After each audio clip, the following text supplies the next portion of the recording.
Hey guys, in this video, I'm going to be walking you through the different tools I use to create static ads for the brands that I work with. I bump out 100 static ads on a monthly basis, and to do this requires a different number of tools for different parts of the process, which I'll be breaking you down, and hopefully you can pick up a thing or two to add to your process. So yeah, let's go.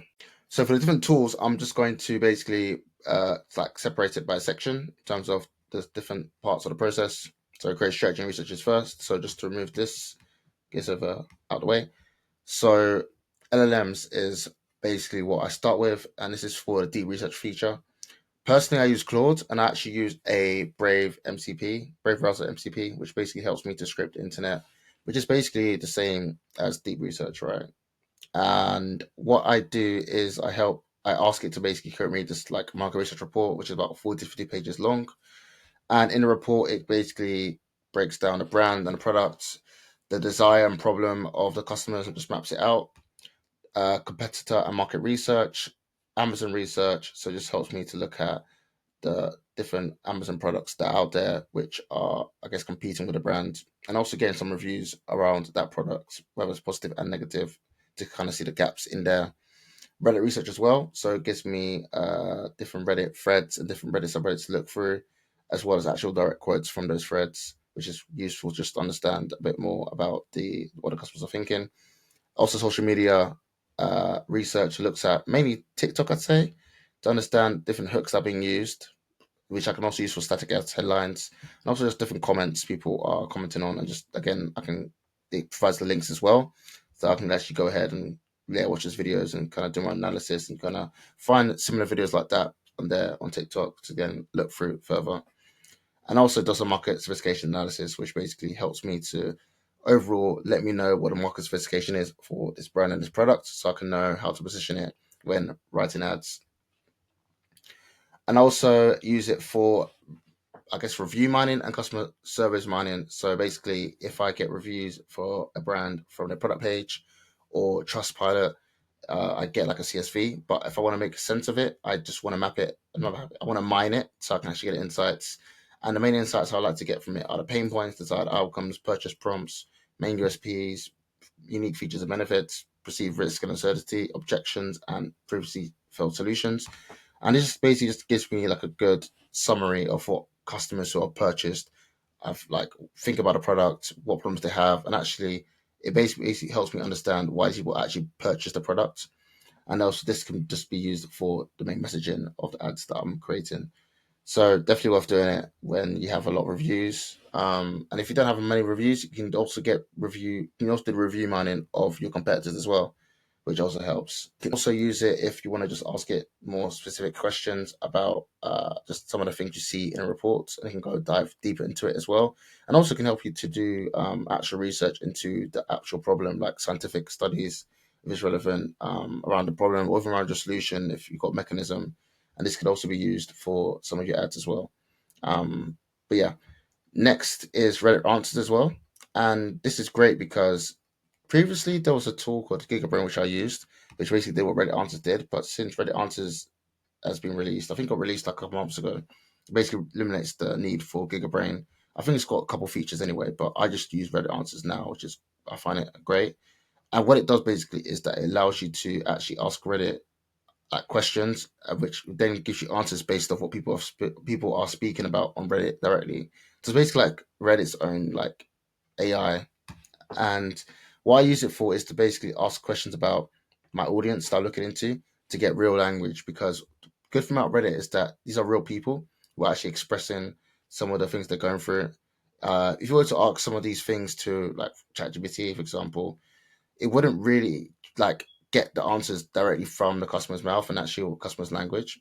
But with Reddit Answers, it does. And with Reddit Answers, what I like to do is ask about, what are they frustrated with, what emotional languages they use around their problems, what metaphors and analogies they use, what stories do they use. Sorry, not what stories do they have around the problem and pain point that they're going through around and relate as it relates to the product you're making ads for. What are the current solutions to their problems that have been suggested, and what have they used, for example, and what's the breaking points, like what made them really break and actually try to find a solution to their problem. And this again is very helpful when actually making ads, because you can actually take some of this some of these answers in some of the language and actually use it to, create headlines, create different angles, different concepts, etc. So, for example, I'll do it very briefly here. If I search, for example, top of my head, let me think. What are some of the frustrations women aged 30 plus face with around having baggy eyes, I guess? So it returns this, and as you can see, you've got different concerns that people face when it comes to baggy eyes. For example, I feel like I've aged 10 years between 42 and 45, very concerned with bags under my eyes. This could be a headline in a way, not obviously not directly, but you can use this sort of, I guess, problem or concern that people actually have and the language that's actually being used to then, really describe a problem that these people are facing when it comes to, well, I guess the emotions people are facing and dealing with when it comes to, having baggy eyes. So that's, one way to use that. But yeah, going back to the board, the next section as well now is iteration and discovery. And this is basically where I start to, I've done my research, understand, I guess, what my competitors, our customers are thinking and going through and what problems they're facing and how the product solves that problem. I want to then actually understand what ads are currently being pushed out there in the market in terms of competitors and also other brands which are pretty well known in the space.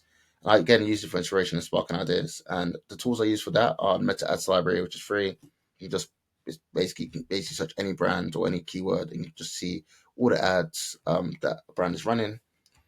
And then there's also Foreplay, AdSpo, and Atria. And these are basically like ad spy tools, which just basically show you the ads that brands are running and with some more information about them. For example, this is Atria.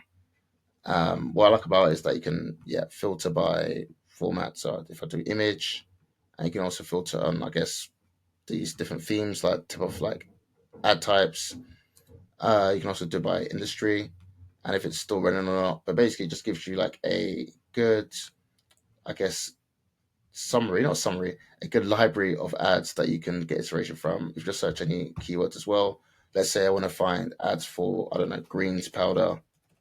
Wait that to load. It can just, it just shows me different ads for greens powders, sorry. And all you need to do is just save it. Any ads you see, just save it. You can just start to create your own swipe files. And I do this for a wide variety of different ads that I see. I try to get like a good collection and just to understand really what ads are working, what ads I like the look of and what I would like to replicate. And it just gets ideas flowing in my head. Once I've got the research done, I just start to get ideas basically naturally. And what I just do is save it, like I said, or I just download it and I just add it to Figma when I'm going to design it, which I'll go through in a second. Next, we have creative concepting and AI image gen. So before I actually generate any images using AI, I like to get some reference images. And to do that, I use Pinterest, Cosmos, and Dribbble. I must have mentioned, obviously, Pinterest and Cosmos before in previous videos for image generation. But with Pinterest, it's got a wide variety of photos from model shoots, product photography, and lifestyle imagery. So any image you pretty much want to get inspiration from, reference from, you will find it on Pinterest. There's also Cosmos as well, which I like. It's a lot more aesthetic. It's got good creation of images. And if you kind of want something a bit more creative compared to things on Pinterest, then definitely recommend Cosmos. For example, if I just scroll down here, it's quite cool. That's quite cool. That's quite cool. So the aesthetics are just a lot different to Pinterest. If I just click on here, you can also filter by color, which is pretty cool. And also, if you click on image, again, like on Pinterest, it shows you more suggested images, which are similar. So you can go through rabbit holes and just save images that you like, which you can then use as reference images for AI image generation. And if I just go back to here, and I also use Dribbble as well for like it. Dribbble's great because it has a lot of like mixture of branding, illustration, and 3D images. And I use it if I want to get reference images for icons, for example. If I go to Dribbble over here, if I just search, for example, icon, see a lot of different icons over here. What I'll just do is find an icon style I like, copy it, save it, and then I can then use that to as a reference to some of the icons I want to create for ads I'm making. So once I have reference images, what I like to do is reverse engineer them using my custom GPT, which I've talked about in previous videos. And if you want that GPT, then feel free to DM me or send me an email. I'm happy to send it over to you. And what I do is that it basically gives me a prompt that I could use with on ChatGPT, ImageGen, or Midjourney to then replicate the image. Obviously, you need to tweak the prompt a bit to make sure it's relevant to your brand, but it gives you a good starting point. Now, like I mentioned, I use ChatGPT 4 or Midjourney to generate images. For ChatGPT ImageGen, I think it's a lot easier to prompt. It's better with text and better product placements. So if I want to make an image whereby I want something that's a bit specific and needs to be precise, I use ChatGPT 4. And if I want to include product images, then again I use ChatGPT 4 because it tends to get it right compared to Midjourney. The only downside of ChatGPT 4 is that it's pretty like slow. Not even that slow, but slow compared to Midjourney.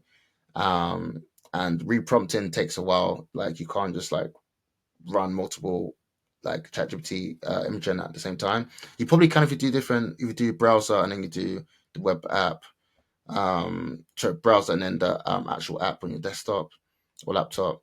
But it's just long. And then now we have Midjourney, which is faster to generate for me personally. It's just a lot faster because you can generate 4 images at once as well.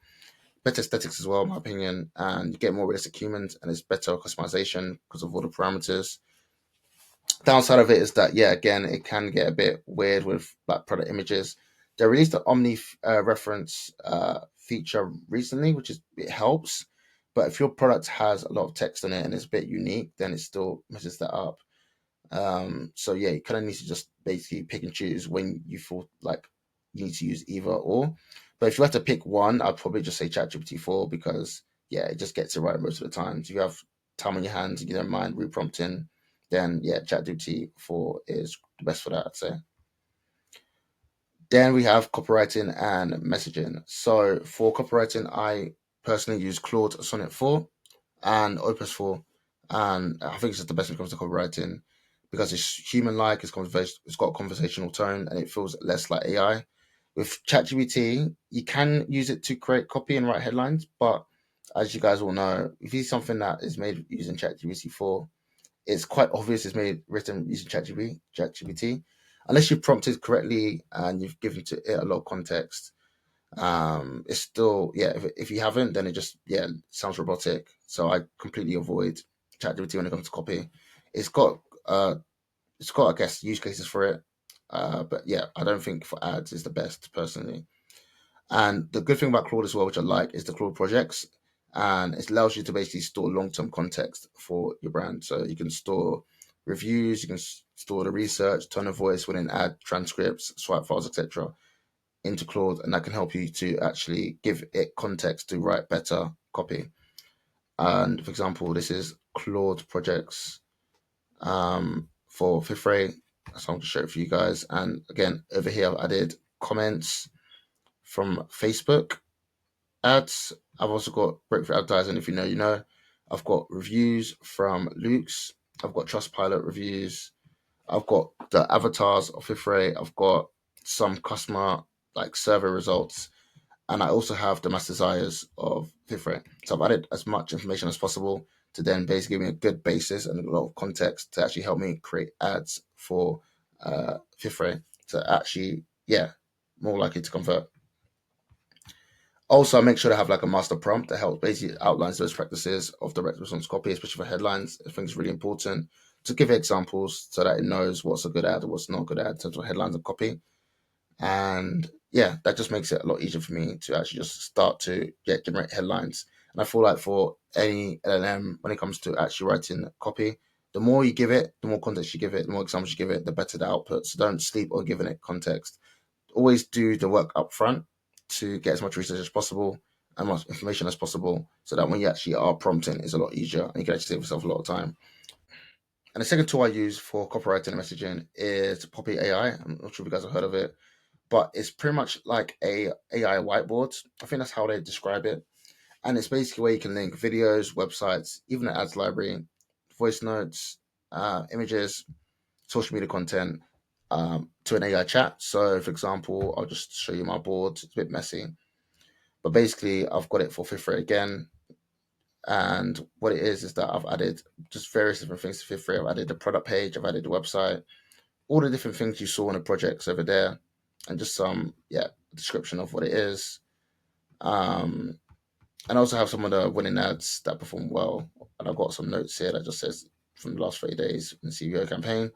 And it just gives you, it basically allows me to feed like an AI chat a lot of information, which is great. Obviously, you can do it in projects, but what I like about this is that you could just literally upload images, upload videos very easily without having to like get the transcript from it. And also, you can also do social media content. For example, TikTok. If I just search gut health, because it's a gut health brand, and I just see this video, I like it, I can just copy it